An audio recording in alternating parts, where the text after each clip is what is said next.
Olá, gente, muito bom dia. Último domingo do mês, dia 23 de fevereiro, dia que o Senhor nos deu, um dia maravilhoso. E eu desejo um domingo super abençoado para vocês. Estamos já entrando no mês de março, no próximo domingo, né? É o primeiro domingo do mês de março. Mas hoje nós estamos com um texto robusto para a gente conversar. Nós estamos na segunda carta de São Paulo aos Coríntios, um texto delicioso, cheio de boas coisas para a gente refletir e que Deus nos guie por esse bom caminho. Prazer estar com você nesse domingo logo cedo, desejando a todos vocês paz perene no coração de todos.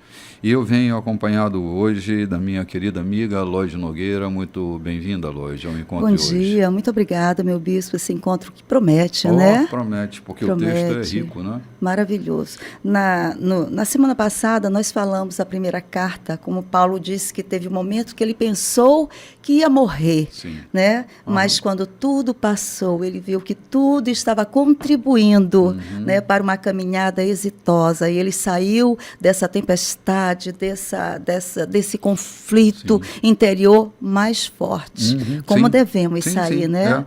Olha, eu lembro que semana passada a gente estava lendo que Paulo dizia: fomos forçados a confiar totalmente em Deus. Uma ideia nada má. Esse texto trabalhou muito no meu coração, porque haverá momentos, Lloyd, que nós seremos forçados a confiar exclusivamente em Deus, porque de homem algum é tipo: eleva os meus olhos para os montes, de onde me virá o socorro? Não vem do monte. O socorro vem de Deus. E seremos desafiados ao longo da nossa vida a confiar exclusivamente em Deus. Amém. Isso E mesmo. a gente não vai sair frustrado, porque a presença de Deus, ela sempre... No texto que você citou, por exemplo, que Paulo fala que chegamos a desistir, lembro de uma conspiração divina regada pelas orações da igreja, né, que contribuíram no processo para que aquele momento passasse, para que aquele momento fosse transformado num ambiente propício para o caminho da fé, né? E eu lembro que o último texto que nós refletimos, Paulo dizia assim: eu sei que vocês permanecem firmes por sua própria fé, não pela nossa. Ah, que coisa maravilhosa. Isso aqui indica o crescimento de toda a relação de instrução que alguém está dando a um novo cristão. Que ele aprenda a caminhar por sua própria fé. E eu me lembro que eu dizia também, em algum desses programas, que a missão de todo aquele que instrui alguém na fé é fazer com que essa pessoa se torne cada vez menos dependente dele e mais dependente de Deus. Aprenda a caminhar com Deus. Aprenda a caminhar com sua própria Isso, fé. fé. Esse é o caminho. Quando Paulo diz em algum momento, até que Cristo seja gerado em vós, porque quando Cristo é gerado na vida de uma pessoa, tu não precisa mais se preocupar com ele. Ele sabe andar com ele por sua própria fé. Então, essa é a dimensão do apostolado de Paulo. Gerar Cristo na vida das pessoas, a fim de que em Cristo essas pessoas possam viver as suas vidas em paz, né? Eu gosto muito quando ele diz assim: nós não nos comportamos como inspetores, né? Como inspetores, sim como companheiros, trabalhando com vocês num ambiente de alegre expectativa. Sim. Né? Ele dizia: eu não vou ficar vigiando vocês, o crescimento de vocês. Pastorear não é vigiar, não né? é vigiar. Né? Deixa Cristo gerar em vocês essa fé que vai levar mais adiante. Sim. Né? Porque a gente não estará ali o tempo todo, né? Isso acontece na educação dos nossos filhos e na educação cristã. Quando nós estamos educando um novo cristão, aquele que saiu do sistema do mundo e se submeteu a Cristo, ele tem uma nova natureza. E quando a gente ensina esse novo cristão a andar na sua nova natureza, A gente precisa criar essa dinâmica e deixar ele ter as experiências pessoais dele. Claro que vai errar aqui, vai cair ali, né? Mas isso faz parte jeito da caminhada, né? O tropeço, né? Os arranhões, o pé inchado, o fadigado, né? Da caminhada. Mas precisamos ter essa experiência, não é verdade? Sim. Essa coisa de se inspecionar a vida dos outros é uma coisa muito ruim. A igreja, ao longo dos anos, adotou um tipo de comportamento muito inapropriado para ela, que é essa coisa de vigiar a vida dos outros. Eu até acho que as pessoas se interessam muito mais pela vida dos outros, porque a sua está muito desinteressante, né? E quando a gente tem uma vida desinteressante, parece que a vida dos outros é mais atrativa que a nossa. E a gente fica se metendo na vida dos outros porque não suporta a vida que a gente vive. Se eu tenho uma boa relação com a minha vida, eu já terei material suficiente, eu já terei trabalho suficiente para tocar a vida sem estar vigiando a vida de quem quer que seja. Gente que vigia a vida do outro é gente que não está suportando a sua própria vida. Quer dizer, a vida do outro está mais interessante do que a minha vida. Meu Deus, não deixe isso acontecer. Mas é muito comum. Muito comum. E se a gente não estiver atento, é um bicho que pode pegar na gente. Se a gente começar a se desinteressar pela vida da gente, se aquele momento de nuvens escuras não for um momento de revelação para nós, um momento de buscar coisas profundas. Sim. Paulo disse que ele saiu com a consciência e fé intactas nesse momento. Sim. Pois é, mas Paulo trabalhava nele, né? Nele, a instrução examine-se, pois, o homem a si mesmo é dele. Isso. Né? Olhe para dentro de si, frequente-se, entenda-se, conheça-se. Isso é o caminho que vai levar a gente a uma vida mais interessante, né? Assim, aumentar o nível de interessância da minha vida é uma das coisas mais importantes que eu faço para manter uma vida mais saudável. É que a vida de muitas pessoas... Lodge, no domingo passado eu estava trazendo um relatório da OMS. Hoje, 90% das doenças, elas estão focadas nos conflitos psíquicos, 90%. Há 2 anos atrás era 85%, já foi 65%. Hoje, 90% das doenças têm causa psíquica, aflição psíquica, desinteressância naquilo que se vive. Então, logo, o corpo adoece por causa do conflito da mente, né?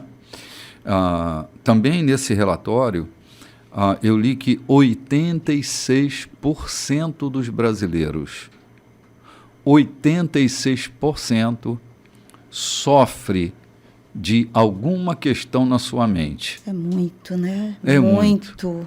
Olha, é mais do que a população do Brasil em 1970.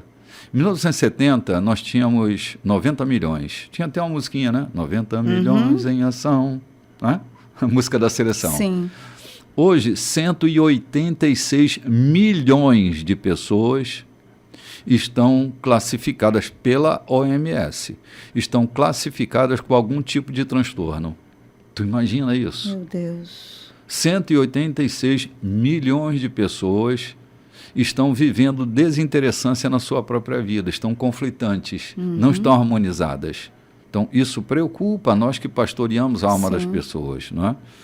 Então, o Evangelho, ele vai nos desafiar a andar com nossas próprias pernas, a viver por nossa própria fé, não pendurados em algum ícone, em algum apóstolo, em algum pastor, em algum profeta, em alguém.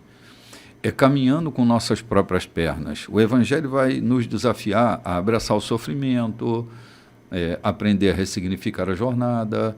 O Evangelho vai nos levar a colocar os pés no chão e viver a mais pura espiritualidade humana. Né? É ser espiritual sem deixar de ser humano. É, isso mesmo. Né? No chão da vida, né? Como o bispo gosta de dizer para nós. Sim, espiritualidade só pode acontecer no chão da vida. Na realidade do dia a dia. Sim, ninguém se torna uma figura iluminada ao imaginar seres de luz, penetrando as nossas escuridades, né? Ou as nossas escuridões, acho que a palavra em português é escuridão, não é escuridade, penetrando nossas escuridões, é que nós vamos descobrir as criaturas de luz que nós somos, não evitando a escuridão. Se não percorrê-las, você não se torna um ser iluminado. Jesus dizia, se os teus olhos forem bons, todo o teu ser será luminoso. Tudo acontece no nosso olhar. Nosso olhar diante da não vida. No globo ocular, mas no nosso olhar, na percepção que nós temos das coisas. Então, se a gente melhora o olhar, a gente melhora a própria vida, não é? Ai, que maravilha, é isso que eu quero todos os dias, melhorar o meu olhar sobre a vida, sobre a experiência do dia a dia, né? Sim. Nós acabamos de ler, semana passada, um capítulo inteiro que fala sobre ressignificação. E vamos continuar. Vamos. Quando nós chegarmos lá no capítulo 12, nós vamos ter uma lição fantástica sobre ressignificação. Fantástica, vamos esperar. Ainda faltam 10 capítulos para a gente chegar lá. Nós iniciamos hoje o capítulo 2, né? Quando ele termina, diz que ele estava feliz porque eles estão andando por sua própria fé e não pela fé do apóstolo, mas por sua própria fé, né? Aí ele diz assim, por causa disso, decidi não fazer outra visita, pois poderia ser dolorosa para vocês e para mim. Se minha presença, de algum modo, fosse constrangedora para vocês, como poderiam espontaneamente me saudar e animar? Por essa razão, escrevi uma carta em vez de ir, para não perder tempo desapontando os amigos que eu esperava que me saudassem. Enquanto escrevo, estou convencido de que foi melhor para mim e para vocês. O tempo passava e já foi doloroso demais escrever a carta. Só um instantinho. Às vezes, Lloyd, um WhatsApp é melhor do que uma conversa pessoal. É verdade. Desculpe interromper tão profunda a leitura, mas é que a gente, às vezes, quer ter assuntos pessoais que a gente pode criar uma confusão, um tumulto, um constrangimento, né?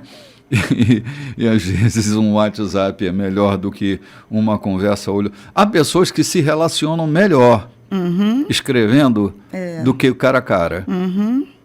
Então é para a gente pensar, né?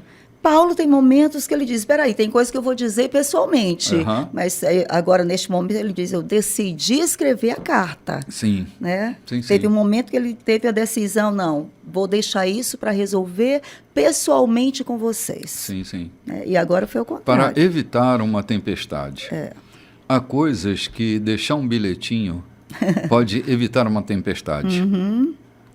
Há assuntos que a gente precisa tratar pessoalmente, né? A gente não pode evitar conversas difíceis, né? Não.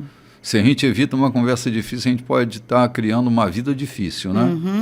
Mas há coisas que se dizer por escrita, né, que um simples bilhetinho pode mudar muito aquela relação, né? Porque Paulo está tratando da relação dele com os irmãos, né? Isso, né? Tinha desculpe te atropelar coisas aí. Constrangedoras, né? Ele disse, olha, podia ser ruim para mim e para vocês, então é melhor eu escrever. Por essa razão, escrevi uma carta em vez de ir, para não perder tempo, desapontando os amigos que eu esperava que me saudassem.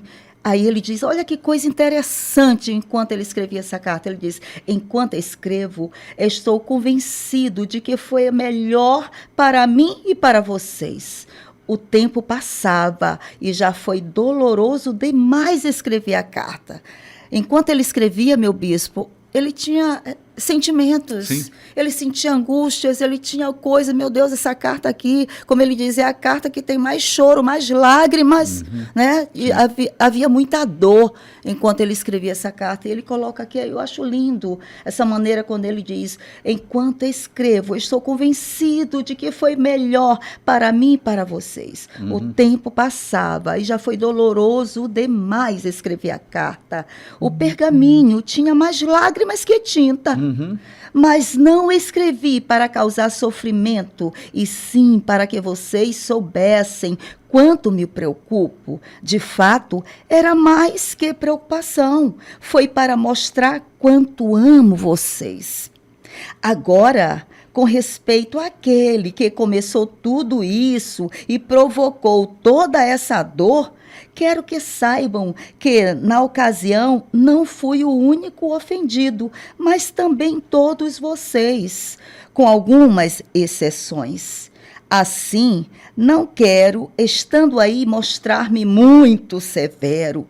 O que a maioria de vocês concordarem como disciplina é suficiente.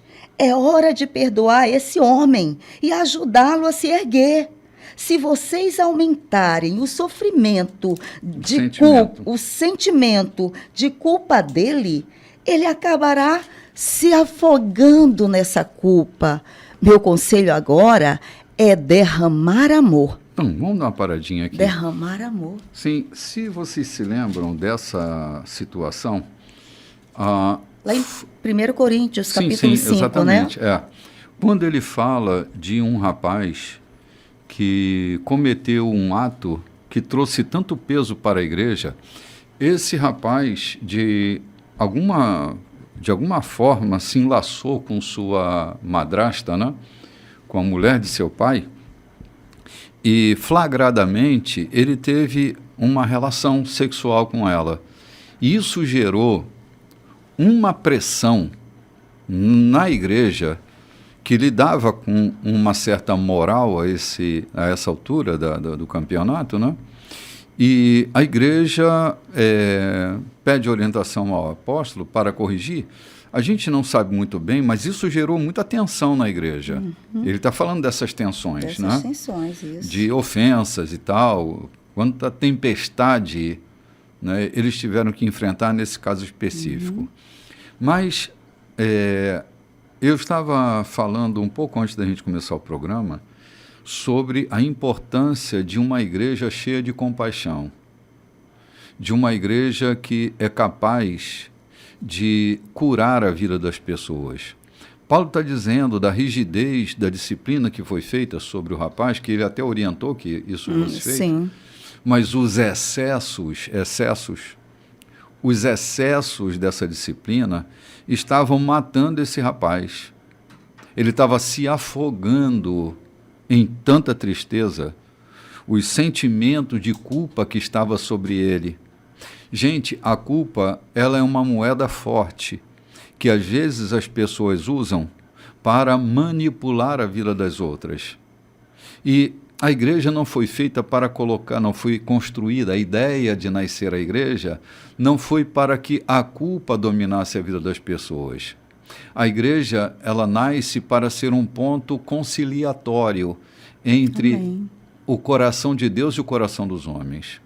E ele está ali, dizendo, a culpa está matando esse rapaz. Sentimento de culpa é um dos sentimentos mais severos que a natureza humana atravessa. Não consegue se levantar a cabeça, não consegue se reerguer, não consegue reiniciar a vida. Há uma história no pastorado que eu fui chamado a uma casa porque uma mulher queria falar da experiência dela. Ela tinha sido traída pelo marido dela. E ela deu uma punição severa nele por causa disso. E aí ela disse para mim que ela havia decidido perdoá-lo. Ela disse, eu resolvi perdoar esse vagabundo.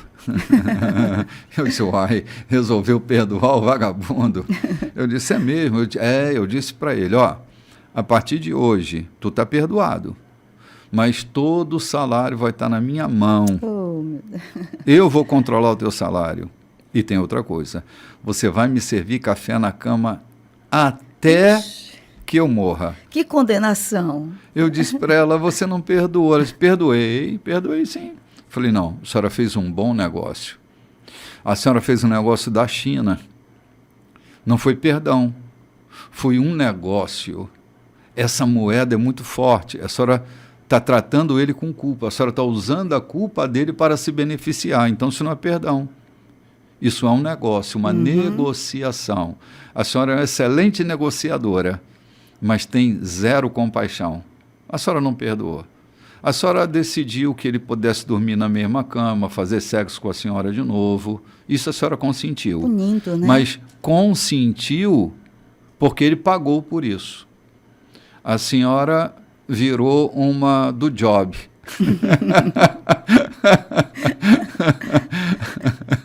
Oh, meu Deus do céu. A senhora está negociando. É o que Paulo está dizendo. Cara, tu está matando esse cara e a compaixão de vocês. Assim, cubram ele de amor, reconciliem. A sociedade da igreja que disciplina não é para que a culpa se instaure, é para que a culpa caia. Porque gente culpada é gente muito infeliz. Gente culpada é gente muito triste. Eu quero a tristeza dos outros. O perdão liberta. O perdão não gera culpa. Arrependimento não é carregar culpa até o fim da sua vida. Arrependimento é mudança de mentalidade com aquilo que fazia você tropeçar. Arrependimento não tem a ver com esse choro de culpa que eu vou carregar por longos anos na minha vida. É tipo, cara, eu errei naquilo, agora aquilo não significa mais nada para mim, minha mentalidade mudou. Isso, fui tratado, fui cuidado, né, pelas pessoas da igreja, sejam os jovens, muitas vezes os jovens se caem nessa culpa, estou determinada coisa sobre a minha vida, muitas vezes a pessoa quer jogar fora, lançar, tirar da igreja, enquanto Paulo diz, olha, agora já aconteceu, ele já aprendeu com seu próprio erro, então ele diz, agora traz de volta e cerca de amor, agora é hora de o quê? Derramar amor. Ele ensinou lá em Coríntios 13, né? Sobre o amor e o que não é amor. Agora ele diz, agora é hora de cobrir com amor essa pessoa. Meu conselho agora é derramar amor. Derramar amor, é o transbordo do amor, né? Transbordar amor sobre esse caminhar, sobre essa caminhada. E aqui no versículo 9, bispo, ele diz assim, o propósito da minha carta não é exigir a punição do ofensor, mas levar vocês a se responsabilizarem pela saúde da igreja. Pronto, olha aí. Olha aqui, pessoal, né? Não Exatamente. exigir que continue nessa punição. A pauta moral é uma pauta muito forte para a igreja. A igreja tem uma pauta moral muito severa. Às vezes ignora a pauta da ética e se aferra na pauta da moral. Eu uso uma expressão que, para mim, representa bem meu pensamento. Em nome da moral da igreja, muitas imoralidades foram cometidas. Essa pauta moral é uma pauta perigosa. Não é que a igreja é um lugar de imoralidade. Não é isso que eu estou falando. Tenha boa mente para me entender, por favor. Eu estou te dizendo que o evangelho não está classificado dentro da pauta moral, mas da pauta da ética, que tem a ver com o meu caráter. A pauta moral tem a ver com minha personalidade, tem a ver com minha reputação. Essa é a pauta da moral. Mas a pauta da ética tem a ver com o meu caráter. O que é que eu faço quando ninguém está aqui, assistindo, presenciando? Quem sou eu? A ética tem a ver com isso, não é? O que é que eu faço quando ninguém está por perto? A moral me consente. Ninguém está por perto, então está tudo bem. Mas a ética, ela fala do caráter, não fala da personalidade, fala do caráter, fala daquilo que ninguém vê na gente. Eu nasci numa família de uma ética muito clara, muito nítida. Eu estava falando das loucuras que acontecem na igreja ainda há pouco. Meu avô dizia assim, eu chegava feliz da vida, vovô, encontrei um dinheirinho na rua. Havia encontrado mesmo. E ele dizia assim, volta, coloca lá onde você achou, porque quem perdeu certamente vai voltar procurando. E se tiver lá, ele vai encontrar o dinheiro dele. Esse dinheiro não é seu, você não trabalhou por ele. Você não é merecedor desse dinheiro. Alguém perdeu, então deixa lá. E eu continuava argumentando, mas se alguém pegar, o problema desse alguém, o teu é não pegar aquilo que não é teu. E eu entendi isso. Isso não estava falando de moral, estava falando de ética, de princípios para governar a vida. Então, assim, estando ou não estando, eu sou eu. Sou eu. Exatamente Isso. como eu me tornei em Cristo, né? Essa semana, esse final de semana, eu achei 25 centavos. Né? Eu estava lá no treinamento e 25 centavos. Fui deixar lá no Achados e Perdidos. Né? E colocamos no grupo a figura, né, da moeda, olha, 25 centavos. Quem perdeu está aqui no Achados e Perdidos. Sim. E alguém disse, mas é só 25 centavos. Mas não é meu. Sim, exatamente. Não é meu. Não é meu. Se não é seu, não meta a mão. Gente, vamos tomar um café? A gente volta já no próximo intervalo.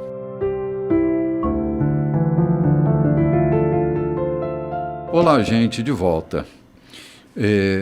Todo domingo, a partir das 9 horas da manhã, nós temos um encontro aqui na igreja, na rua Santo Antônio, número 14, no Recanto dos Vinhais. Um encontro que nós denominamos Didaquê. A proposta é a gente falar sobre o Evangelho e a vida. Estamos discutindo assuntos contemporâneos de diversas naturezas. E instruindo sempre os irmãos que aqui estão no Evangelho e na convivência com os desafios diários, com as coisas que estão acontecendo no dia a dia, contextualizando a vida com o Evangelho de Nosso Senhor. E você é nosso convidado. Se você desejar vir participar conosco, começa às 9 horas. De 9 às 11 da manhã, nós tomamos um café, batemos um papo, debruçamos-nos no Evangelho para discutir atualidades. Se você desejar, você é nosso convidado, estaremos aqui. Rua Santo Antônio, número 14, no Recanto dos Vinhais, e será um prazer receber você. Lodi, nós saímos para o intervalo, Paulo dizendo sobre a responsabilidade que aqueles que tinham influência sobre a igreja, que eles deviam ter a responsabilidade da saúde da igreja. Uma igreja saudável, ela exerce um papel transformador na sociedade. Mas uma igreja adoecida, eu me lembro de Paulo dizendo ainda para os coríntios, né, vocês se reúnem para piorar a vida das pessoas. Para essa mesma igreja, ele diz, cara, a responsabilidade de vocês é trazerem saúde à igreja. Não piorar a vida delas, trazer saúde. Uma igreja saudável é uma igreja que muda os rumos da sua comunidade. Mas uma igreja adoecida, ela adoece todo mundo à sua volta. As famílias, os vizinhos e a própria vida, não é? Então, a gente precisa pensar que igreja é lugar de saúde. Igreja não é o lugar de recalcar culpa nas pessoas, é tirar a culpa, é perdoar, é reconciliar. O evangelho que abraçamos é o evangelho da reconciliação e do perdão. E o sentimento do perdão é libertador, é libertador. É libertador. E quando Paulo coloca aqui, se vocês o perdoarem, eu também o perdoo. Sim. Né? Eu também o perdoo. Aqui ele entra aqui logo colocando o perdão como a chave que vai mover, que vai trazer a saúde, né, da igreja. O perdão gera novas oportunidades. Sim. Né? E a falta dela bloqueia os caminhos das oportunidades. Perdão reconcilia, restaura, né, traz ânimo, vigor à igreja. Né? Então, essa semente aqui, essa responsabilidade que entra pela porta do perdão à igreja, ele fala que isso é fundamental. Sim. Cara, é assim, há pessoas que elas até têm uma certa facilidade em perdoar outras, mas não têm facilidade para se perdoar. O auto-perdão? Sim, se punem severamente.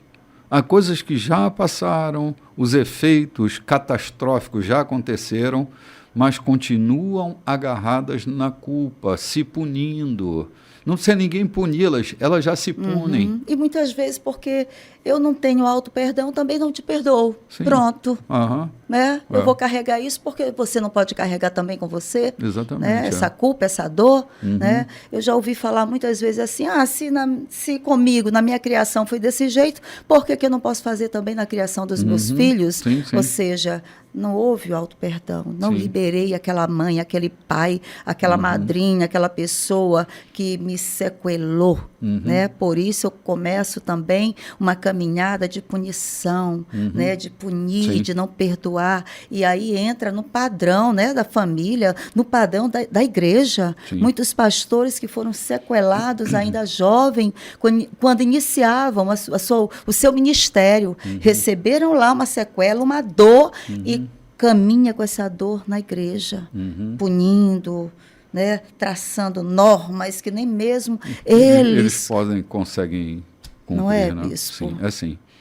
É assim, muita severidade desnecessária. Severidade né? desnecessária. Mas vamos lá, não pense que estou levando uma lista de ressentimentos. Opa, né? isso aqui é tremendo. Não pensem que eu estou levando uma lista de ressentimentos pessoais. Olha aqui, que tremendo, aquilo que acabamos de falar, né? Porque eu tenho as minhas mazelas, as minhas dores, agora eu vou transferir também. Eu vou punir porque eu as tenho comigo. Aí, de ressentimentos pessoais. O fato é que estou me juntando ao ato de perdão de vocês, assim como Cristo faz conosco. Afinal, não queremos inconscientemente dar a Satanás uma abertura para causar mais dano. Estamos muito bem atentos para os seus caminhos dissimulados. Sim. Cara, ele fala de uma relação inconsciente, né? É que nem sempre conscientemente nós estamos fazendo as coisas. Às vezes, e quase sempre, nós estamos fazendo mal inconscientemente. É mesmo, né? Sim, Isso. não é que a gente é doloso em cometer erros. São erros que não são dolosos. São culposos, mas não são dolosos. Ou seja, não parte de uma elaboração da maldade. É que nós estamos tão impregnados. É como você está falando. Não é que essa pessoa que foi sequelada e machucada, ela está cheia de culpa dentro dela. Né? Não é que ela é maldosa, ela é satânica, mas ela está abrindo a porta para Satanás, para as suas dissimulações. Quando inconscientemente ela lança uma carga muito pesada sobre a vida de outros, baseado nessas dores inconscientes que ela sente. Não são dores conscientes. Se ela tivesse consciente por causa de Cristo na vida delas, elas não cometeriam esse tipo de erro, não trabalhariam a dissimulação. Mas é porque elas são inconscientes. Então, elas entram nessa frequência satânica, né? Diabólica, de trazer mal às pessoas, mas esse movimento não está muito claro.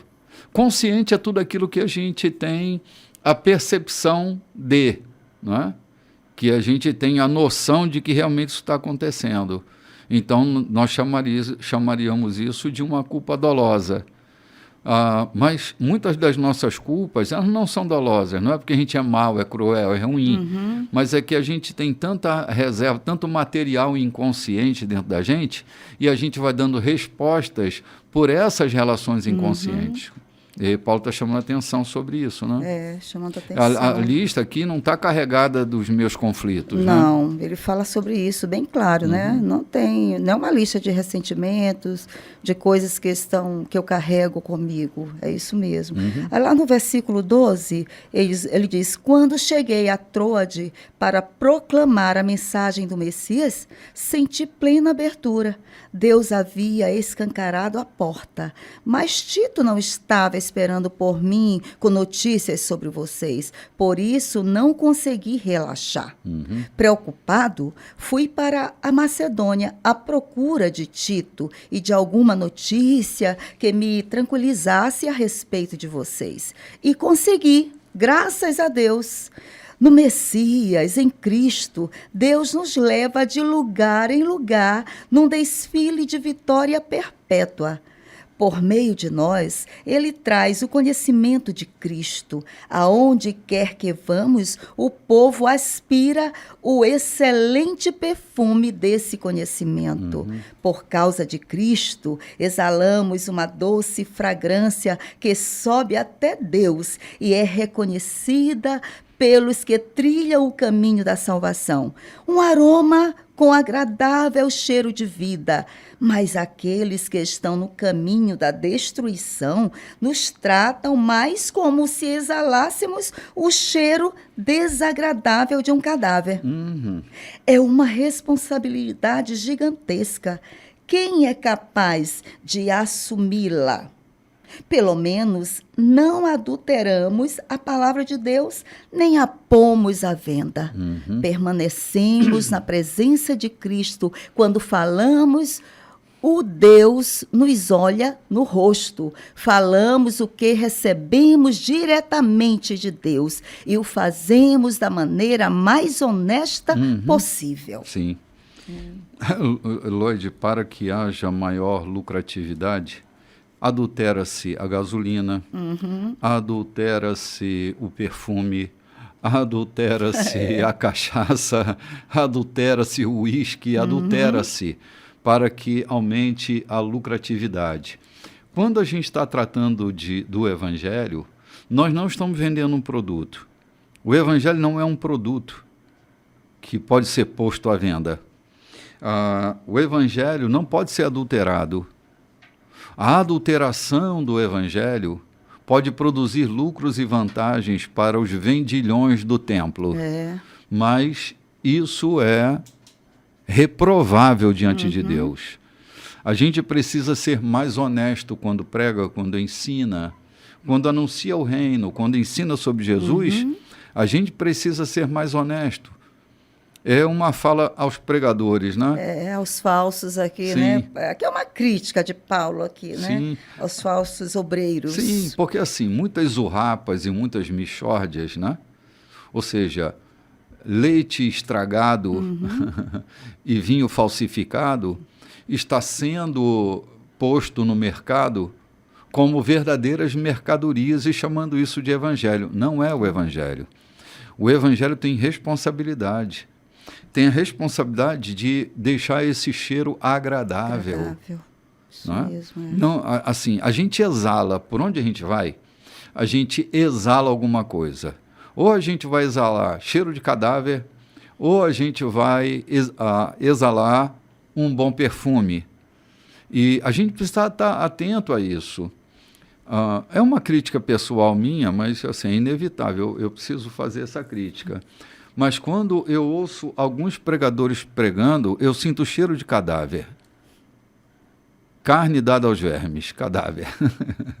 Eu sinto um cheiro de morte, porque não sinto um cheiro de reconciliação, não sinto um cheiro de compaixão, não tenho o perfume do amor, tenho o perfume da condenação, tenho o perfume da censura, tem o perfume, tem o cheiro, né? O cheiro de carne morta, não tem um cheiro agradável. Gente, o Evangelho é um perfume que pode ser exalado e deve ser exalado pela nossa vida.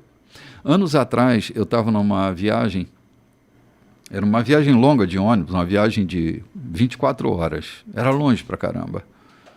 E tinha um rapaz muito eufórico dentro desse ônibus. Era um ônibus de linha de viagem.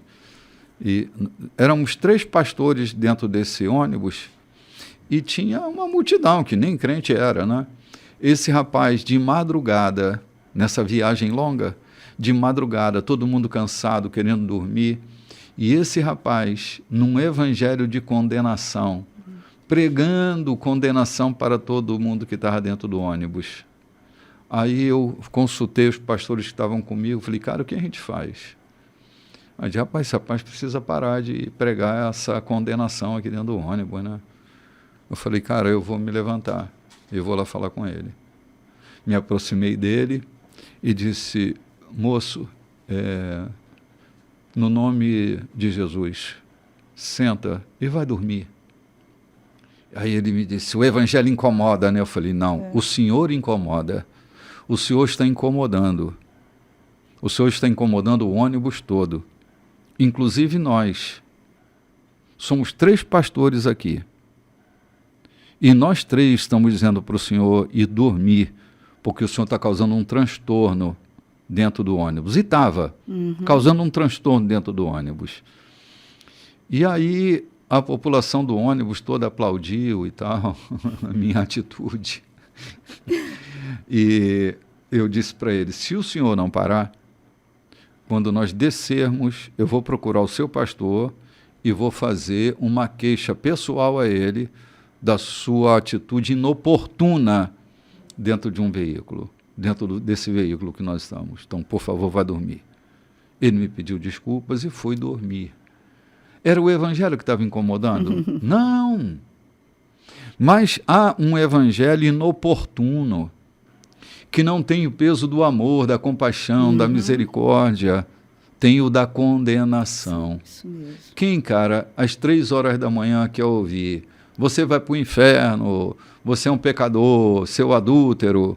Cara, aquele menino estava transtornando, não para o bem, porque Paulo muitas vezes transtornou a cidade, mas não era um transtorno que gerava peso de culpa.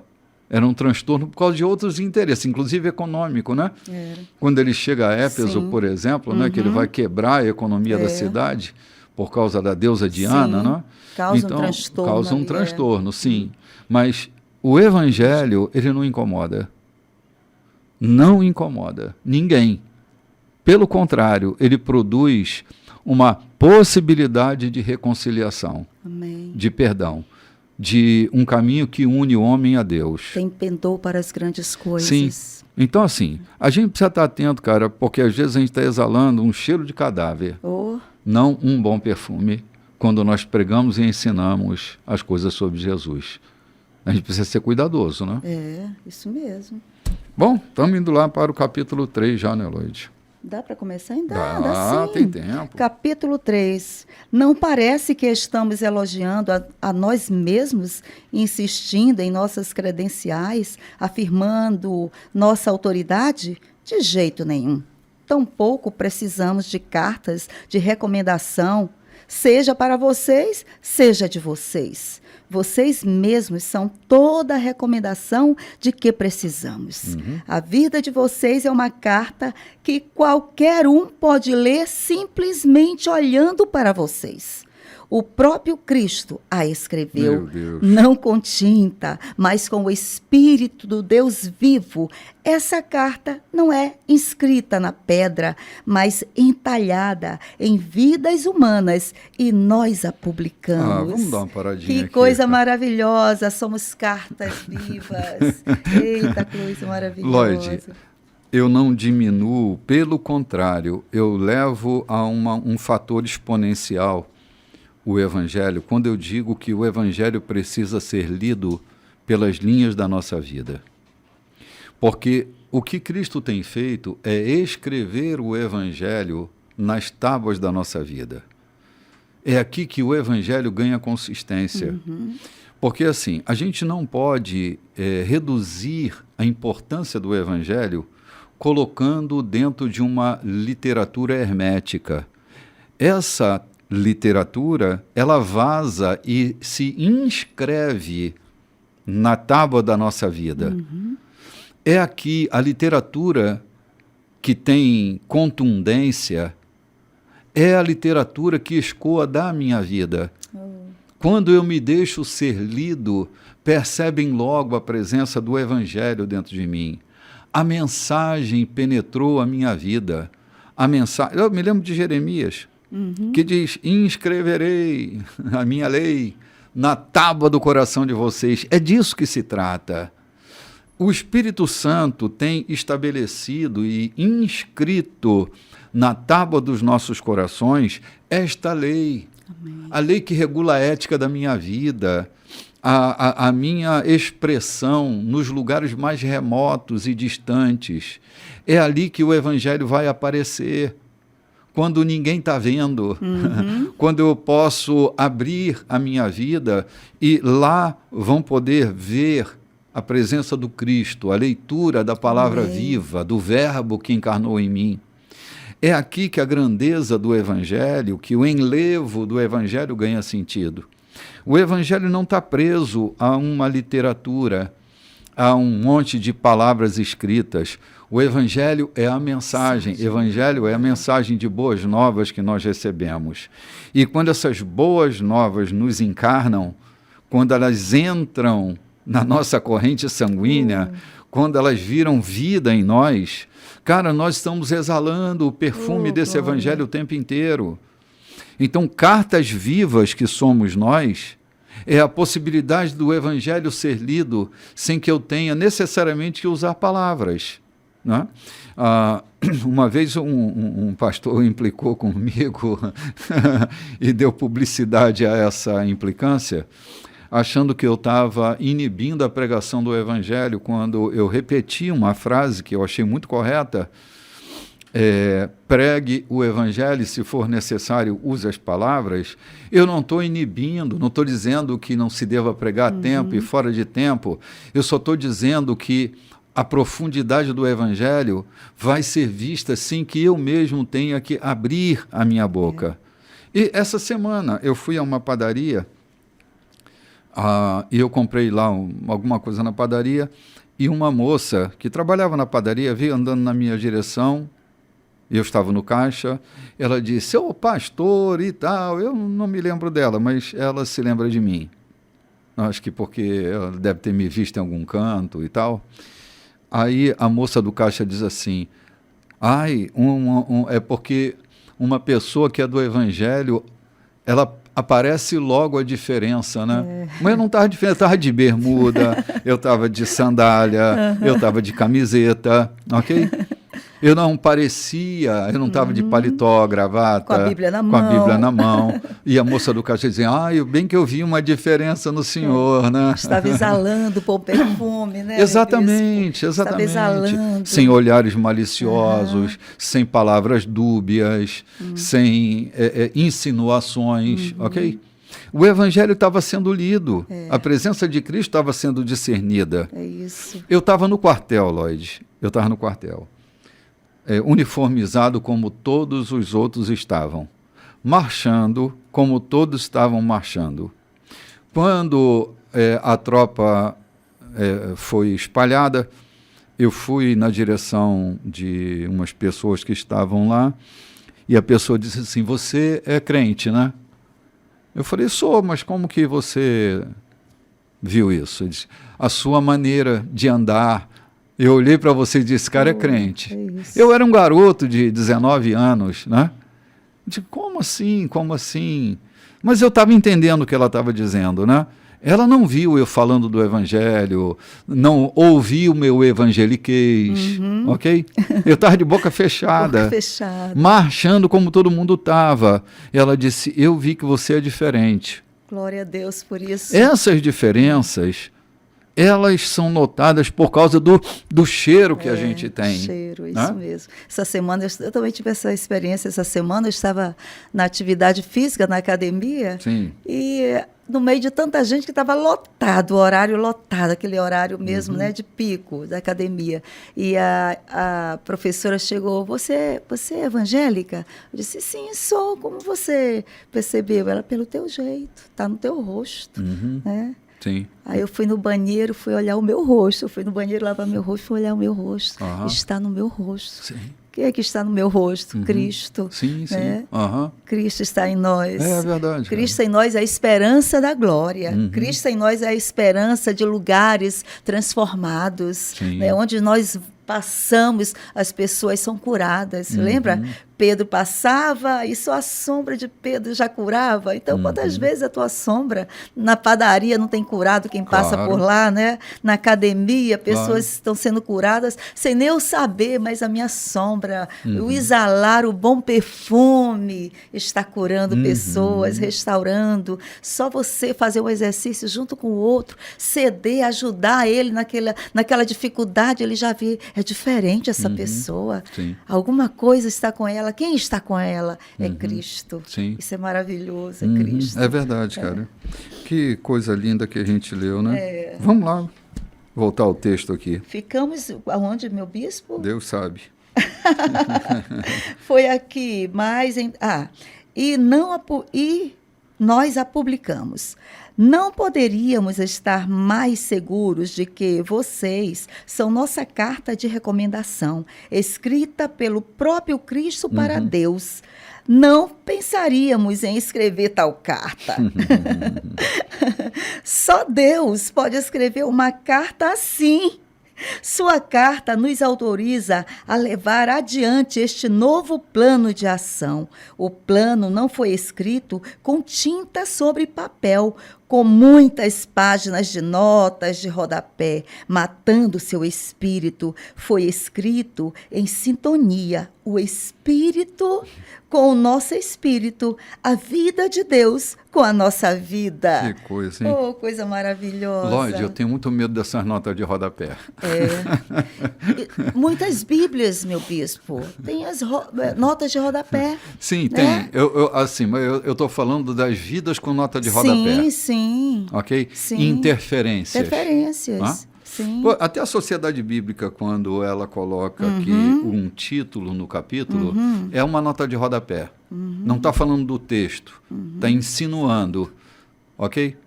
Muitas vidas hoje estão cheias de nota de rodapé. Eita. Insinuando coisas.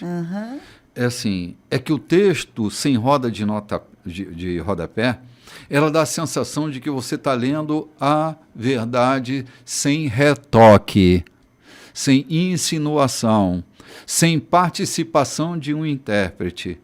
Paulo está dizendo, vocês são cartas sem rodapé, sem anotações feitas, vocês são transparentes, o texto de vocês, o texto que a vida produz, é um texto sem nota de rodapé. Cara, a gente precisa pensar nisso. Vamos tomar um café, Lloyd? Vamos lá. A gente volta já.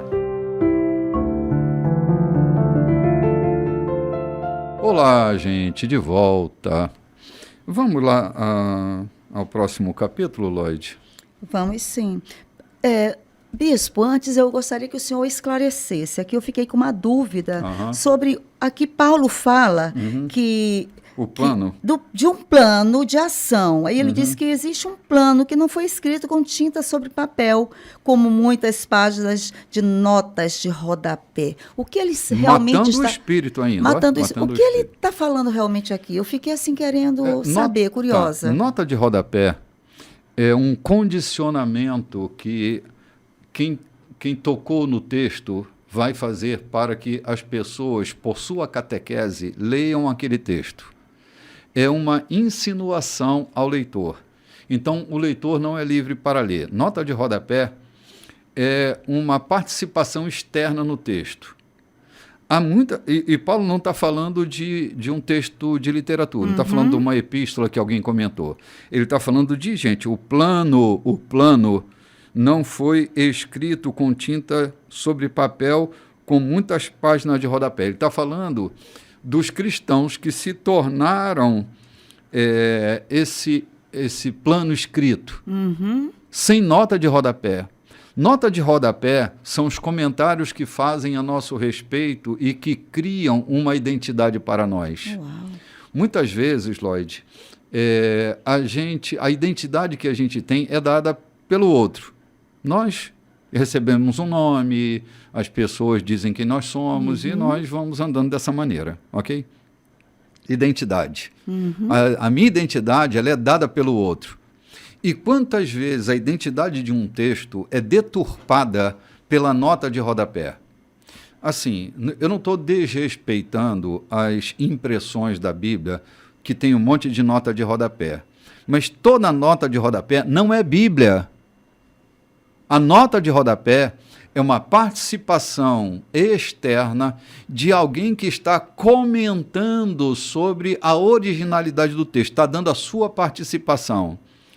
Quando eu deixo que a minha vida, ou eu imprimo nota de rodapé na vida das pessoas, o que eu estou dizendo sobre elas, isso pode comprometer a leitura. Meu Deus. Olha, a gente lê a sentença bíblica assim: quem recebe um profeta no caráter de profeta, recebe o galardão de profeta.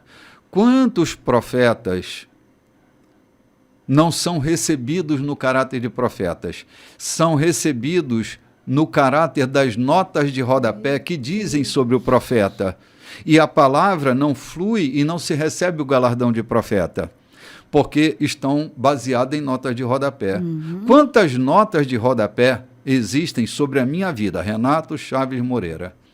Quantas notas de rodapé existem sobre Lloyd Nogueira? Quantas notas de rodapé existem sobre Diogo Silveira? Quantas notas de rodapé existem sobre as pessoas com as quais nós nos relacionamos? E quando nós vamos fazer a leitura da sua vida, a influência que a nota de rodapé exerce sobre nós é catequética. Não leva a gente à pureza do texto. A gente passa pela nota de rodapé e tem uma percepção do que aquela pessoa disse sobre mim. São notas de rodapé que às vezes estão regulando a minha vida. Estão criando minha identidade. E em cima disso, criamos expectativas. Sim. Não é isso? Sim, expectativas negativas e expectativas positivas. Às vezes suprapositivas e às vezes supra ou infra negativas, né? Abaixo do negativo. Sim. Então, a gente precisa ter cuidado ao fazer a leitura das pessoas para que a gente não as leia a partir das notas de rodapé, que são tendenciosas. Por exemplo, se um determinado teólogo faz um comentário na nota de rodapé, esse comentário pode ser completamente honesto, limpo, puro, mas ele pode ser tendencioso dependendo da linha teológica desse comentador. Você não vai ter a leitura do texto, você vai ter a leitura comprometida do texto. Por exemplo, quando a Sociedade Bíblica imprime aqui um texto e coloca um título, por exemplo, a parábola do filho pródigo, nossos olhos logo se vão para o filho pródigo. Mas quando eu tampo o cabeçalho que a Sociedade Bíblica leu, o que mais me chama a atenção é do filho não pródigo, da loucura do filho que ficou em casa. Mas eu sou capturado pelo título e meus olhos vão lá naquele filho pródigo, achando que ele foi o pior de todos. Sim. Poxa, foi perdido, não estava perdido, foi achado. Mas e o cara que nunca se achou, que estava dentro de casa, ninguém comenta sobre ele. Tendência da nota de rodapé. Me faço entender? Sim. Não é assim, cara. A parábola do filho pródigo, aí tu vai direto olhar para lá o filho pródigo. Que é óbvio, que é claro. Está aí, não é? Mas qual era o filho mais perdido? Não, isso me lembra de uma paciente que eu tive, que ela dizia assim, eu nunca me perdi. Eu disse, que bom. Ela também, nunca me achei, doutor. Eu nunca me achei. Olha a tragédia. É a tragédia do irmão do filho pródigo. Mas quando a Sociedade Bíblica me induz a pensar a parábola a partir do filho pródigo, eu deixo de ver o perdido que pensava que estava achado. Tipo, quem pensa que está de pé, cuide para que não caia. Há pessoas que já estão caídas há muito tempo, pensando que estão de pé. Olha que loucura. Então, as minhas percepções sobre essa carta que eu estou lendo, elas vão estar comprometidas a partir das notas de rodapé. Então, assim, tenta não colocar a nota de rodapé na vida das pessoas. Que mata o espírito. Mata o espírito, Que mata seu espírito. Olha, quantas vezes alguém deixou de receber o galardão de profeta porque não recebeu o profeta no caráter de profeta. Recebeu o profeta no caráter de um homem qualquer. Não se aferrou à profecia. Né? Assim, eu sou pastor de uma igreja. Se você me vê só como seu amiguinho, você não tem a palavra do seu pastor, você tem a palavra do seu amiguinho, do seu coleguinha. E quantas vezes a gente na igreja perde essa propriedade, né, de profeta na igreja, porque vem a gente como um coleguinha. Coleguinha não é um profeta. Coleguinha é um coleguinha. Eu não capturo. Coleguinha implica comigo. Então, se o coleguinha diz uma palavra mais dura, eu digo, meu coleguinha está implicando comigo, está jogando indireta para mim. Então, eu não capturo o espírito, eu mato o espírito. Loucura, não é não? Loucura, que tremendo. Que tremendo. Aí ele diz, foi escrito em sintonia, o Espírito com o nosso Espírito, a vida de Deus com a nossa vida. É isso, é a vida de Deus sendo escrito na minha vida, em sintonia. Né? Não existe. Aqui Paulo diz, tirem as notas de rodapé. Sim. Tirem. Sim. Lodi, sabe o que eu acredito? Que é muita gente lendo as notas de rodapé da minha vida, mas não me discernem no espírito. É a impressão que eu tenho. Muitas pessoas estão lendo os comentários que fizeram sobre mim, sobre você, sobre mim, Renato, sobre mim, sobre nós. Pessoas estão lendo as notas de rodapé dos comentários que fizeram sobre nós, que nem sempre são boas, né? Às vezes a gente tem um embate, né? Esse cara é um herege, pronto. Toda vez que eu vou ouvir o Renato agora, eu vou ouvir a partir dessa nota de rodapé. Vamos ver qual é a próxima heresia que ele diz, não é não? Então, isso é um perigo, colocar a nota de rodapé na vida das pessoas. Evite colocar a nota de rodapé na vida das pessoas. Aprenda a lê-las a partir da experiência que você tem com elas, né? Porque pode ser que você tenha um texto deturpado quando você for participar da leitura da vida de alguém. Então vamos lá, né? Sem notas de rodapé. Sem nota de rodapé, evita. Leia o texto nu e cru. No versículo 7, o apóstolo Paulo ele vai dizer que o governo da morte, com sua constituição escrita em tábuas de pedra, olha o que ele vai falar agora, ó, teve uma cerimônia de inauguração deslumbrante. Sim, teve. O rosto de Moisés, enquanto entregava as tábuas de pedra, era tão brilhante quanto o dia, ainda que se desvanecesse muito rapidamente, e o povo de Israel não podia olhar direto para ele, assim como não se pode encarar o sol. Quão mais deslumbrante, então, será o governo do Espírito vivo. Se naquele tempo, ele faz essa comparação, né? Aquele tempo, quando Moisés estava ali com aquelas notas de rodapé, vamos dizer assim, né? As tábuas da lei para aquele momento, né? Se já foi deslumbrante, aí ele fala aqui, quão agora mais deslumbrante, então, será o governo do Espírito vivo. Se o governo da condenação foi impressionante, que dizer do governo da afirmação? O antigo governo, que tanto brilhava, parecia escuridão diante do novo. Se o acordo temporário já nos impressionou, quanto mais o deslumbrante governo que durará toda a eternidade. Pois é isso. A glória dessa segunda casa, a glória da lei inscrita no coração, é muito mais glorioso, porque é uma lei que não está do lado de fora. É uma lei que regula a minha ética. É a lei que governa a minha condição de existência. Então, ela é muito mais gloriosa. Se brilhava o rosto de Moisés, não é? Que até essa glória se desvanecia. Mais lá na frente a gente vai ver o desvanecimento dessa glória, né? Então era uma glória que se desvanecia. Mas se era glorioso, foi deslumbrante a inauguração dessa que foi uma lei colocada em tábuas de pedra. E imagine a glória dessa lei que foi posta nas tábuas do coração. Jeremias falava disso, né? Eu citei ainda há pouquinho. Jeremias anunciava isso. Eu vou imprimir as minhas leis na tábua do coração de vocês. É disso que Paulo está citando. Paulo está fazendo uma referência, não exatamente textual, mas espiritual, ao texto de Jeremias, que nesse tempo de restauração, a lei ela seria colocada dentro do coração e não na tábua do lado de fora. O evangelho não é uma lei que a gente segue de observância à tábua do lado de fora, mas à tábua do lado de dentro. Isso é mais glorioso. Se aquela glória já era impressionante, tu imagina essa glória. É o valor que a gente precisa aprender a dar à graça, e a gente às vezes está com, sem brilho. E nós estamos cheios de brilho por causa dessa lei que está dentro de nós. Ele fala desses dois governos, o governo da condenação e o governo da afirmação.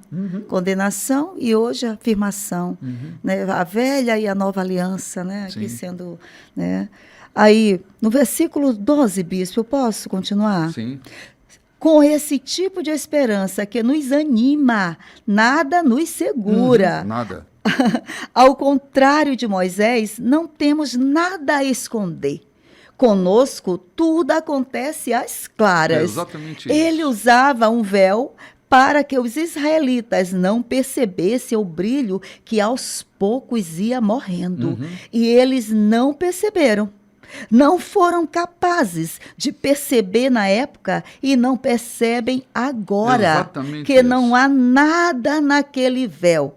Ainda hoje, enquanto as proclamações do governo antigo são lidas, eles nada veem.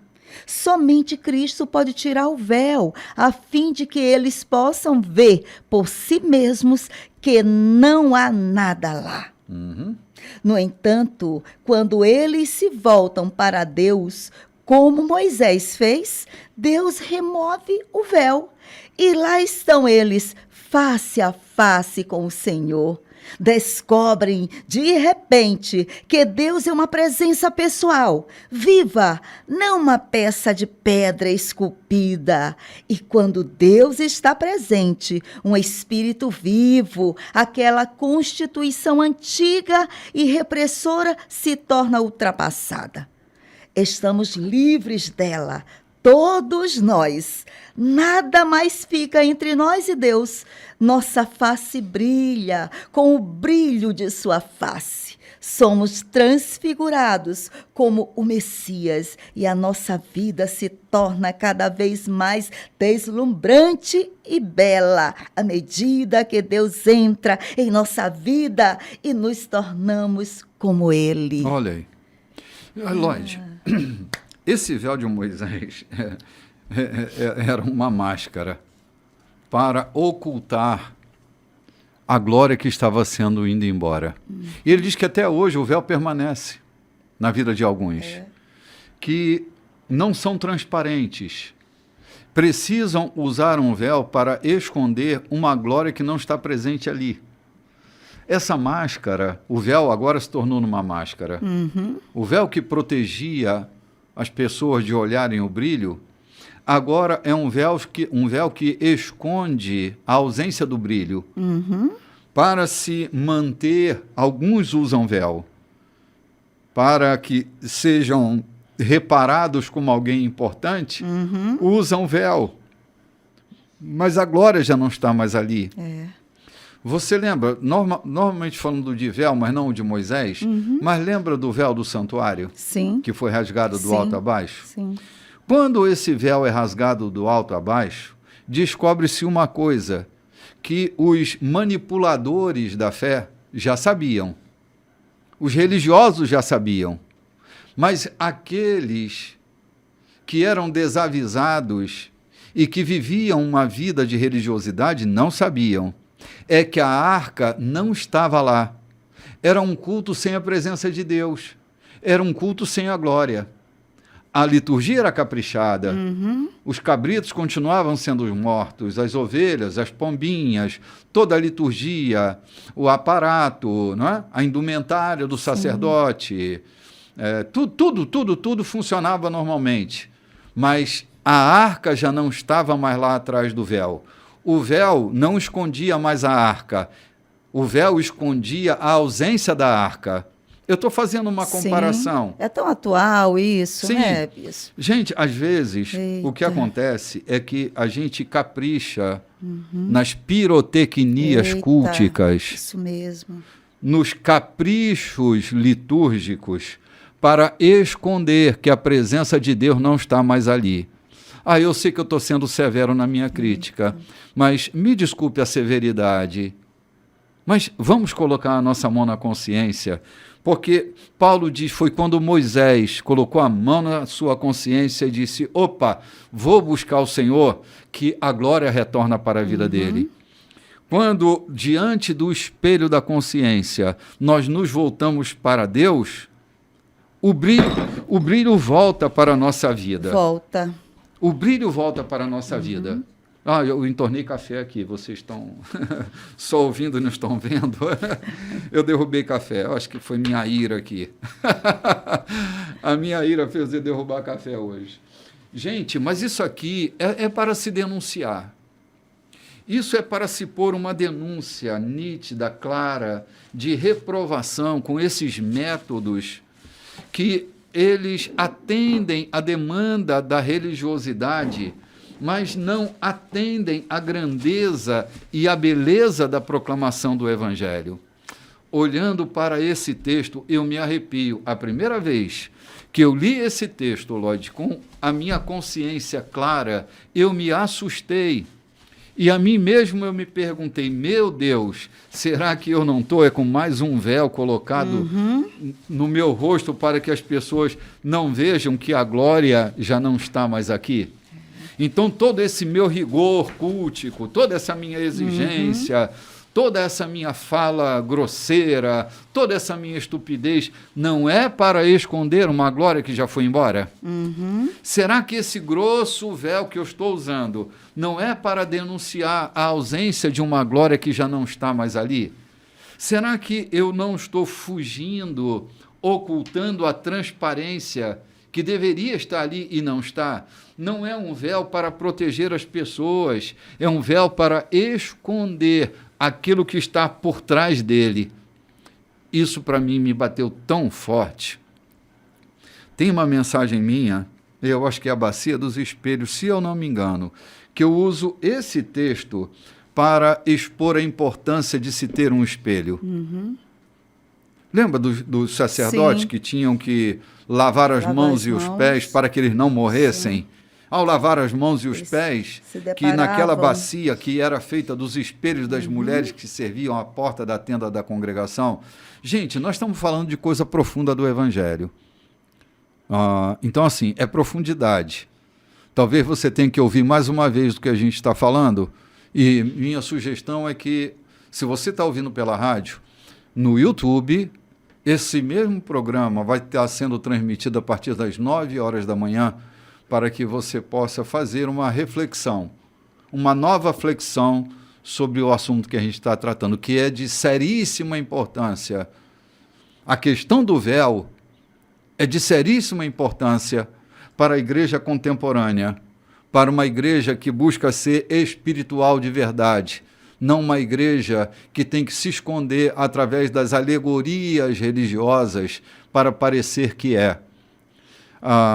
Tem um cara, esqueci o nome dele agora, que ele, meu Deus, não me lembro o nome dele, que ele diz assim: a mulher do rei não precisa ser religiosa. Maquiavel. Isso é um texto de Maquiavel. Maquiavel diz assim: a mulher do rei não precisa ser religiosa, ela precisa parecer ser. Na era das representações, parecer ser, em alguma situação, parece ter mais importância do que ser. Então, parecer ser não quer dizer que é. Ter um véu para esconder uma glória que não existe era uma estratégia que Moisés usava para não perder a influência da liderança dele. Isso. A glória estava se desvanecendo. A glória estava sumindo, mas para que ele não perdesse essa reputação dele para o povo, ele continuava usando um véu que escondia uma glória que já não existia. Não era mais para proteger os olhos dos outros de ficarem machucados pela glória que brilhava como o sol. Então isso é perigoso. É perigoso para todo mundo, para o mundo empresarial, para o mundo religioso, para o mundo das relações familiares, usar véu. Sabe quando aquele homem bate na mesa e diz: quem manda aqui sou eu? Quando um homem chega a essa altura, ele já não manda mais há muito tempo. E ele tem que se assegurar com esse véu... Véu de autoridade. Véu de autoridade. já não tem mais autoridade, Não. porque a autoridade não se impõe, a autoridade se conquista.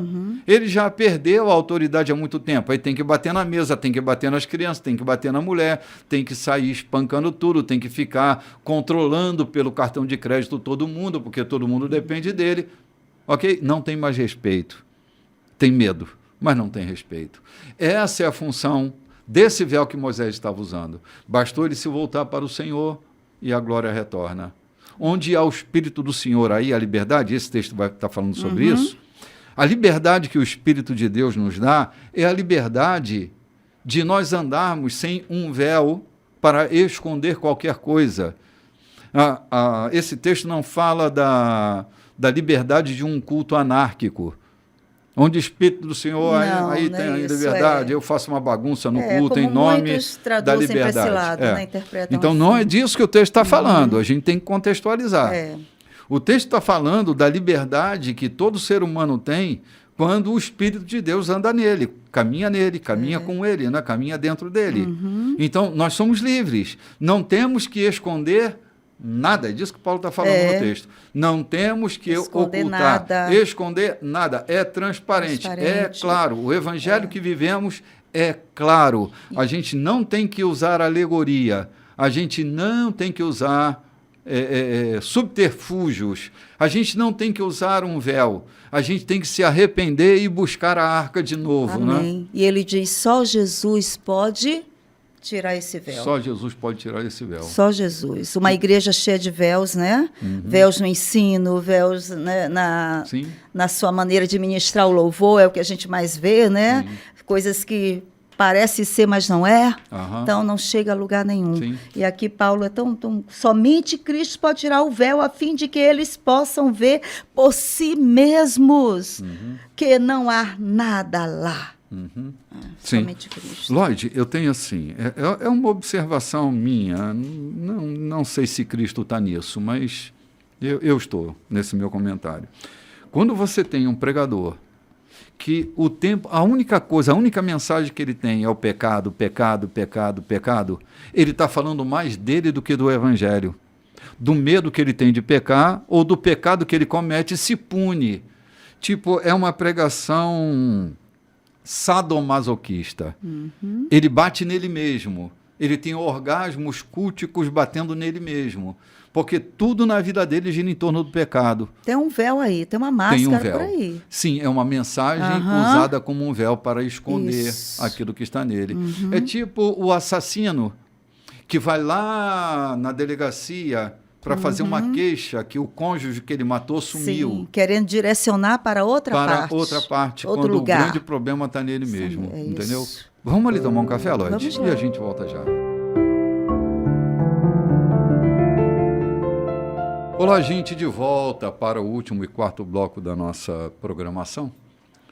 Gente, o texto que a gente abordou no capítulo anterior, para mim é tão importante. Eu não sei se repercute dentro de você quanto repercute dentro da gente aqui. Mas isso tem gerado tanta repercussão. Eu queria pedir a você que divulgue a mensagem do Evangelho. Acho que esse programa precisava ser reprisado. Mas a gente tem a possibilidade, porque a gente reprisa esse mesmo programa que vai ao ar para você às 7 horas da manhã, às 9 horas da manhã, a gente reprisa no canal YouTube, que é o canal Igreja da Colheita. E eu animo você a ir lá, né? Dá o seu ok lá, seu joinha, sua curtida, mas dá uma olhada. Não é uma propaganda da igreja, é a possibilidade da gente refletir em coisas profundas. Penso que o espírito da revelação, o texto vai se descortinando para nós, e essa manhã, desde que a gente tocou no texto falando sobre notas de rodapé, cara, esse texto tem alcançado uma dimensão fenomenal. Agora nós estamos indo para o capítulo 4 da segunda epístola de Paulo aos Coríntios. Eu tenho estudado inúmeras vezes esse texto. Semana passada eu o estudei. Essa semana eu estou estudando ele de novo. Eu estou estudando 2 epístolas ao mesmo tempo. a Epístola aos Gálatas, que será a nossa próxima epístola, mas já estou me antecipando em estudar, em ler, em prescrutar, e a segunda carta de Paulo aos Coríntios. Eu te confesso que essa carta de Paulo aos Coríntios encontra o meu coração como um noviço, como um iniciante no Evangelho. Tem falado tão profundamente ao meu coração, e eu queria eternamente compartilhar com você nossas reflexões feitas sobre esse texto paulino, que é extremamente enriquecedor para a saúde da igreja. Mas, sem mais delongas, nós vamos aí para o capítulo 4, né, Loide? Capítulo 4. Considerando que Deus tão generosamente nos permite participar do que Ele tem feito, não vamos desanimar nem desistir, só porque às vezes enfrentamos tempos difíceis. Nós nos recusamos a usar máscaras e a fingir. Não manipulamos os fatos nos bastidores, nem deturpamos a palavra de Deus em proveito próprio. Pelo contrário, sustentamos tudo o que fazemos e falamos toda a verdade às claras, de modo que quem quiser possa ver e julgar por si mesmos na presença de Deus. Tá, vamos dar uma paradinha aqui. É o poder da transparência, né, Loide? As claras. Sim, isso cria nos relacionamentos confiança. Assim, quando a gente é transparente na vida da gente, a gente estabelece um padrão de confiança nas pessoas muito precioso para que o relacionamento ganhe consistência. Toda vez que a gente precisar usar máscara, toda vez que a gente tiver que usar de recursos para não ser tão claro, isso cria um padrão de desconfiança, de insegurança na relação. Quando Paulo fala tão abertamente sobre isso, e é verdade mesmo, não é recurso retórico dele, é verdade. Ele estava sempre sendo muito transparente. Embora a gente tenha gente muito melindrosa, e eu nunca vi tanta gente melindrosa quanto dentro da igreja. Gente com tantos milindres. Celeiro, né? Um celeiro de milindres. Mas independente do celeiro de milindres, tem uma canção antiga, bem antiga, acho que eu não tinha nem nascido, que fala das verdades tristonhas e das mentiras risonhas. Eu prefiro verdades tristonhas que mentiras risonhas. Se eu tenho que usar risadas mentirosas, eu crio inconsistência nas minhas relações, porque logo vão descobrir a mentira das minhas risadas. Então, a transparência é um ambiente excelente para a gente lidar quando a gente está tratando de relacionamentos profundos. Quando a gente está mais ligada, não é? Quando a gente se liga mais às questões do nosso caráter, dos padrões da ética da nossa vida, do que aqueles padrões morais que a gente tem que esconder quando a glória vai embora, né? Que a gente tem que usar uma máscara, fingir, ocultar, duplo sentido nas coisas, né? Então, quando Paulo usa essa coisa e não está se apoderando da influência apostólica dele, mas está falando como um homem nu, um homem de alma nua, isso impacta a minha vida, porque assim, eu quero esse estilo de vida para mim mesmo. Também. Eu não quero um estilo de vida onde eu tenha que vestir esse meu corpo nu, né? O homem é o animal mais vestido de todo o planeta, né? Se veste de moral, né? Se veste de moral. Porque todo animal nu está nu e nu está e está tudo bem, né? Os indígenas andam nus e nus estão e está tudo certo.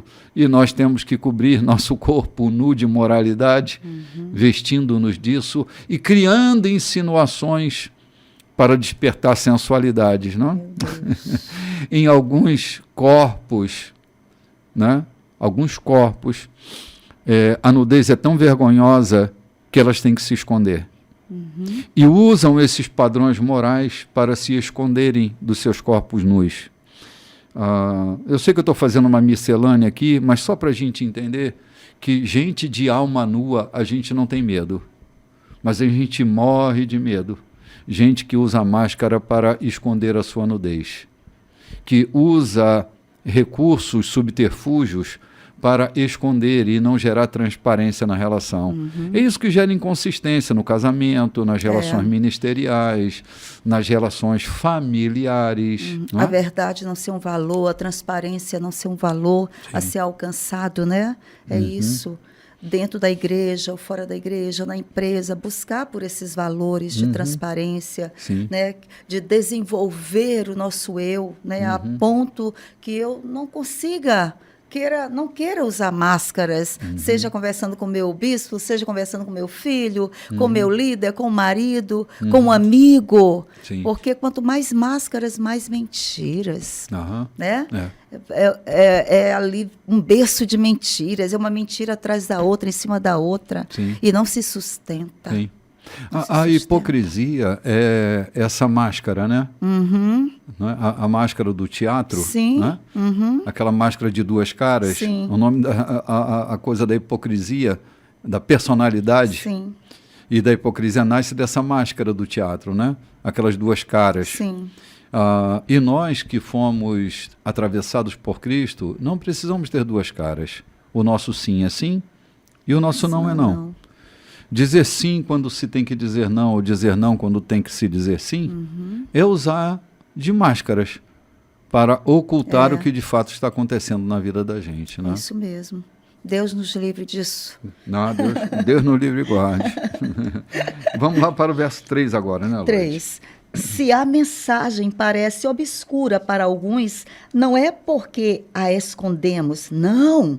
É porque eles estão vendo ou buscando o caminho errado e se recusam a dar à mensagem a devida atenção. A única coisa que interessa a eles é o Deus das trevas dessa época. Pensam que conseguirão dele o que desejam e que não terão que se preocupar em crer na verdade que não podem ver. Eles estão cegos para a deslumbrante luz da aurora da mensagem, que resplandecem com Cristo e nos permite ver a melhor imagem de Deus, o que eles jamais conseguirão. Lembrem-se de que a mensagem não é sobre nós mesmos. Nós anunciamos Jesus Cristo, o Senhor. Todos nós somos mensageiros, andarilhos de Jesus por causa de vocês.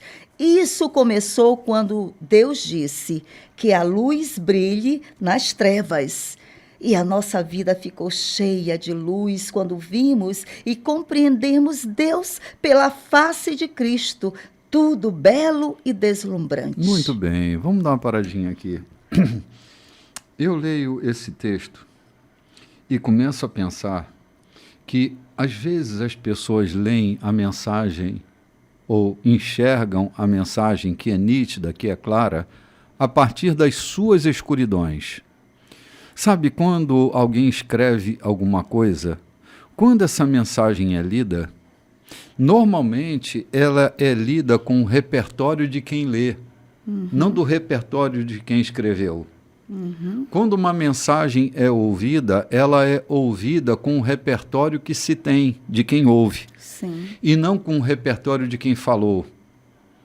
Se eu estou cheio de luz, é com luz que eu leio. Mas se eu estou cheio de escuridão, eu ouço com escuridão, eu vejo com escuridão, a cegueira e a falta de audição tomam conta para que eu ouça e veja a partir das minhas escuridões. É sério, muito comprometedor isso. A gente sempre tem certeza do que diz, mas nunca tem certeza do que ouviram. É o que Paulo acabou de dizer aqui, né? Ele não escondeu nada, estava tudo às claras, mas a maneira como estavam buscando era o caminho errado, era a forma errada. Sim, claro. Porque assim, Loide, minha luz... Eu acho que é Rubem Alves que fala assim, que nós vemos o paraíso nos outros a partir dos paraísos que estão em nós. Se dentro de nós só tiver inferno, a gente vai ver o outro como inferno. Todo preconceito nasce do inferno da insuportabilidade que se tem. Etarismo. Quando alguém sublinha a tua idade o tempo inteiro, ela está falando da insuportabilidade dela estar envelhecendo. Ela se sente muito mal com a velhice. Então, ela implica com você a partir da insuportabilidade dela. Alguém me disse outro dia, você está velhinho, você está velhinho, você está velhinho. Não, eu não estou velhinho. Eu estou envelhecendo, claro, mas velhinho. É como aquele símbolo de mais de 60, que é um velho encurvado com a bengala na mão. Agora, em março, eu faço 65 anos. Eu ainda não uso bengala, nem sei se um dia eu vou usar. Eu espero que não. E nem estou encurvado com artrite na coluna, com bico de papagaio. Porque é que aquela figura, ela é etarista. Porque ela reduz um homem e uma mulher de 60 anos ou mais de 60 anos àquela figura decadente de um homem e uma mulher curvo de bengala na mão. Ok? Essa mensagem, ela é passada de uma leitura que alguém está fazendo sobre você. E vira uma linguagem padrão. Sim, vira, claro, para padronizar essa imagem, não é?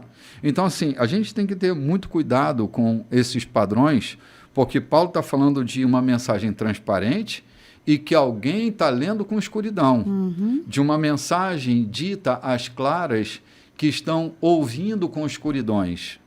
Então, é bom a gente investigar, porque é o nosso coração. Quando eu ouço alguém falando alguma coisa, está se falando mais dela do que de mim.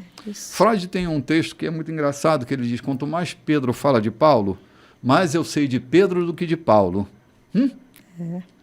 Porque Pedro fala das aflições de si. Todo preconceito nasce dessa insuportabilidade que se tem.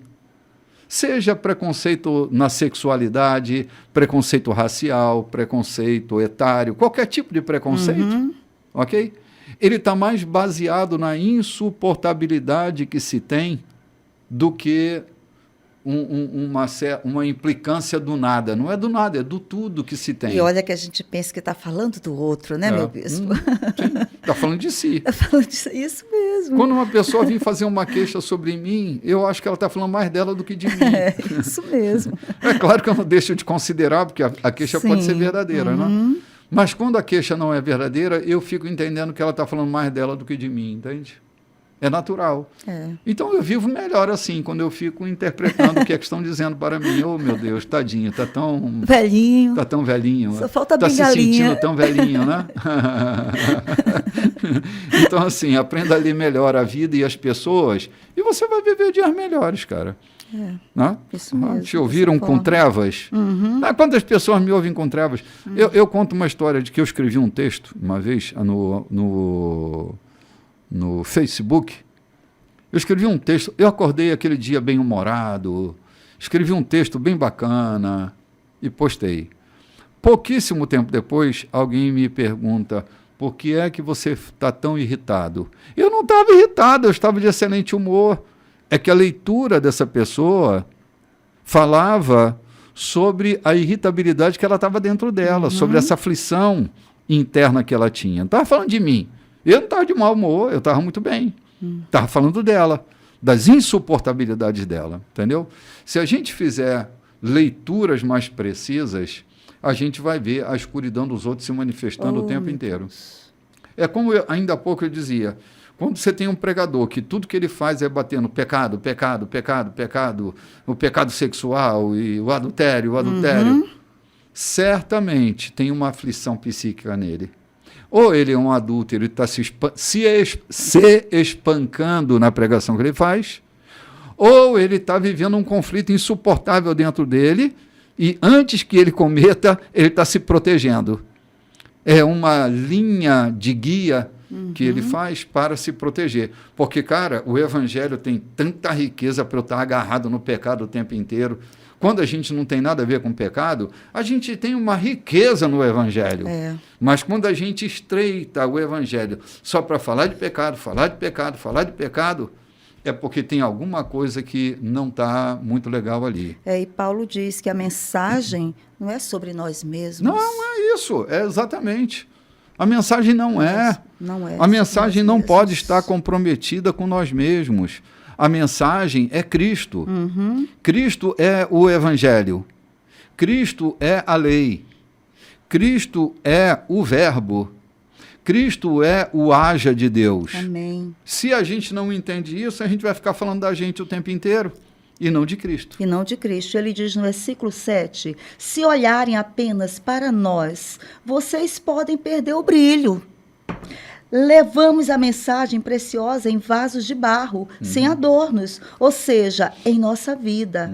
Isso é para impedir que alguém pense que o incomparável poder de Deus nos pertence.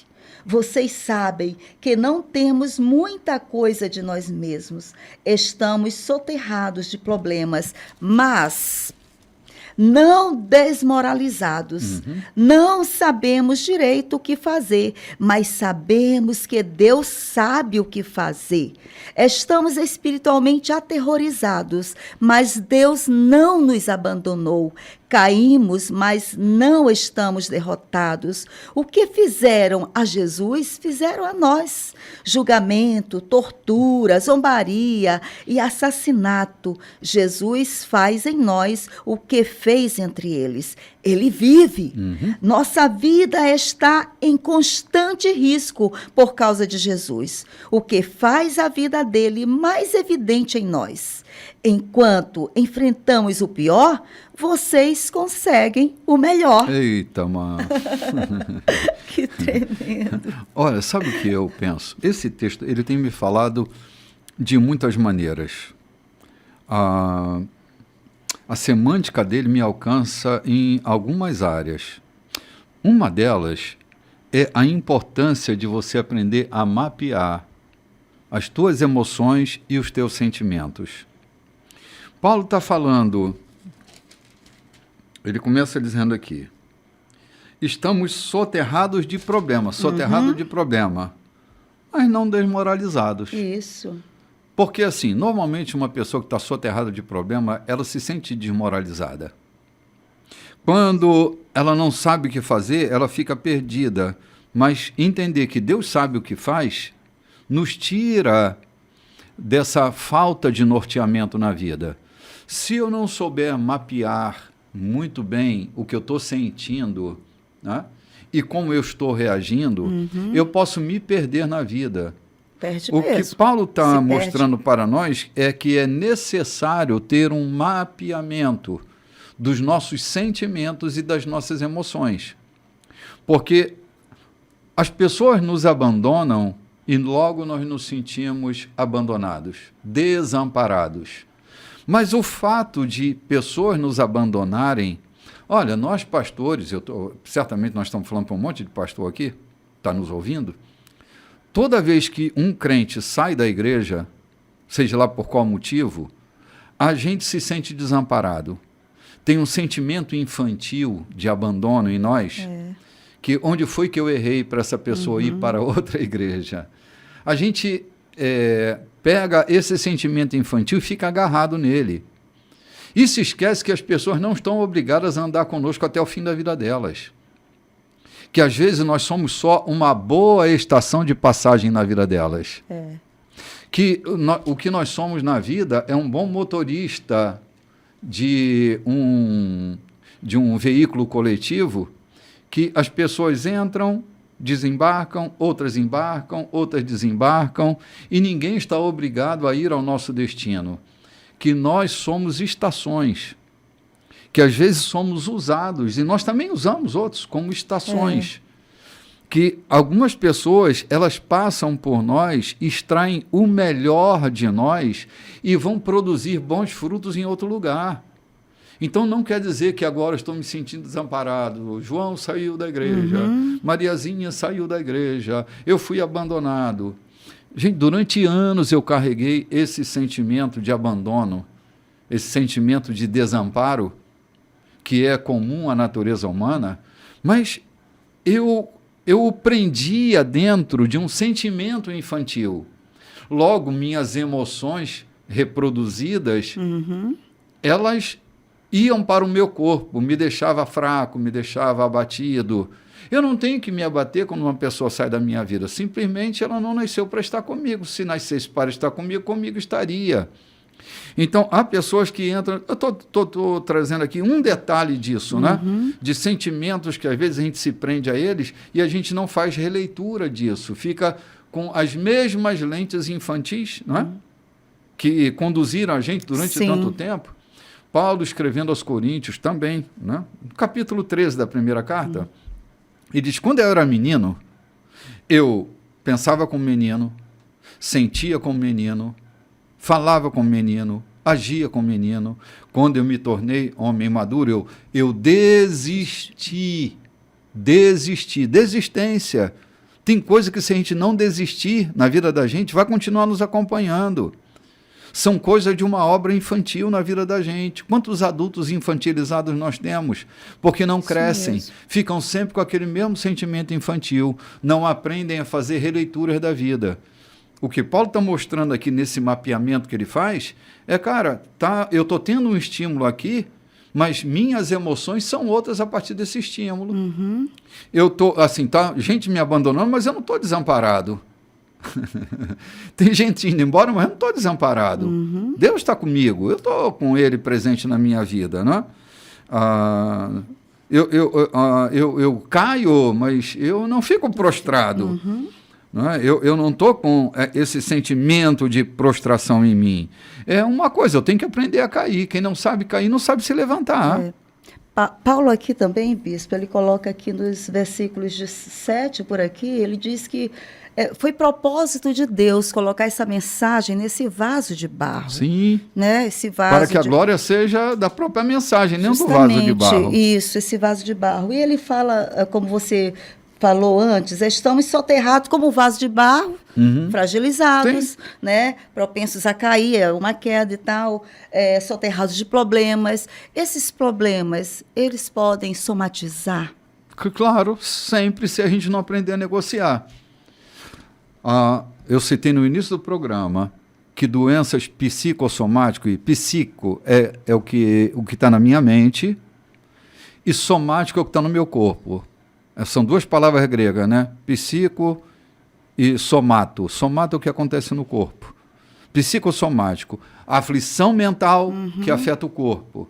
É claro que adoece. Se eu não souber lidar com aquilo que está na minha mente, se eu não aprender a ressignificar, eu posso adoecer e adoecer severamente.